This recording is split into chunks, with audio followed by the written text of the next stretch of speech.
دیکھیں دنیا اس corona virus کی وجہ سے ایک بہت بڑے اقتصادی بحران کی طرف بڑھ رہا ہے، جس کی وجہ سے خوراک کی کمی بھی ممکن ہو سکتا ہے۔ میں BNC کے توسط سے اپنے زراعت پیشہ بھائیوں، زمینداروں، دہقانوں سے کو ایک پیغام پہنچانا چاہتا ہوں کہ ہم کو اپنے زراعت کی طرف بھرپور توجہ دینا چاہیے، کیونکہ جس بحران کی طرف ہم بڑھ رہے ہیں، خطرہ یہ ہے کہ ایک بہت بڑا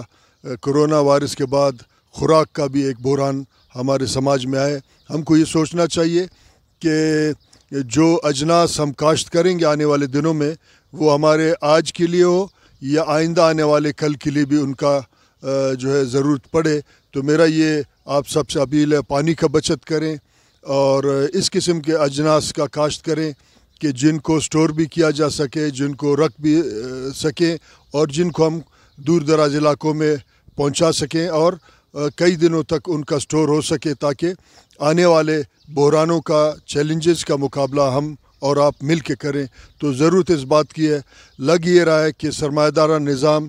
اب ناکام ہو چکا ہے۔ ہم واپس ایک روایتی اقتصادی نظام کی طرف بڑھیں گے، جس میں زراعت کا اہم ایک حیثیت ہوگا، اور ہم نے اور آپ نے مل کے اپنے زراعت پہ بہت بھرپور توجہ دینا ہے، تاکہ جو خوراک کا بحران آنے والا ہے اس کو ہم اور آپ مل کے اس پہ قابو کر سکیں۔ بسم اللہ الرحمن الرحیم۔ میں اپنے ان بھائیوں سے مخاطب ہوں جو جن کا تعلق کتاب سے ہے، طالب علم ہیں، اساتذہ ہیں یا اہل علم ہیں۔ آج اس فرصت کے موقع پہ ہم جب اپنے گھروں میں بند ہیں، ہم نے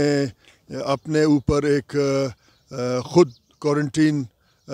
نافذ کیا ہے، اپنے گھروں میں، اپنے گاؤں قلیوں میں بند ہیں۔ ہم کو یہ چاہیے کہ اس فارغ ٹائم میں، جب دنیا ایک بہت بڑے بحران سے گزر رہا ہے اور شاید ہم پسماندگی کی طرف ایک دفعہ پھر جا رہے ہیں، تو اس کی ضرورت یہ ہے کہ ہم دینی اور دنیاوی علم کی طرف توجہ دیں۔ طالب علم اپنے کتابوں کے ساتھ اپنا رشتہ جوڑیں۔ آج ہر جگہ انٹرنیٹ بھی موجود ہے، آپ انٹرنیٹ کے ذریعے اپنے اساتذہ سے رابطہ کریں، اپنے یونیورسٹیوں سے رہیں، اور دنیا میں جہاں نئے علم اور نئے تعلیم کی طرف لوگ بڑھ رہے ہیں، تو اہل کتاب اپنے علمی صلاحیت میں اضافہ کرتے ہوئے کتابوں کے ساتھ جڑیں اور دینی اور دنیاوی دونوں علم میں اضافہ کریں، کیونکہ آئندہ آنے والے دنوں میں جب ہم اس بہت بڑے وبا سے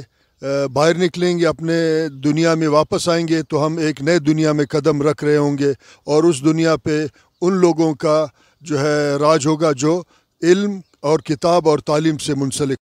دیکھیں پورا دنیا ایک خوف اور ہراس کے ماحول میں آج کا دن جی رہا ہے، مگر ہم اس خوف میں، اس ہراس میں، اس افراتفری میں اس وقت اضافہ کرتے ہیں جب ہم غیر مصدقہ ٹوٹکے اور خبر سوشل میڈیا کا زینت بناتے ہیں۔ میں سوشل میڈیا اور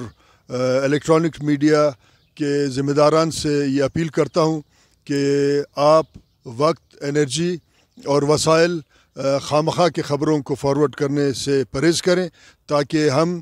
جس بحران سے گزر رہے ہیں، جس خوف سے گزر رہے ہیں، اس پہ ہم ڈسپلن کے ساتھ قابو پائیں اور اس بحران سے ہم نکلیں۔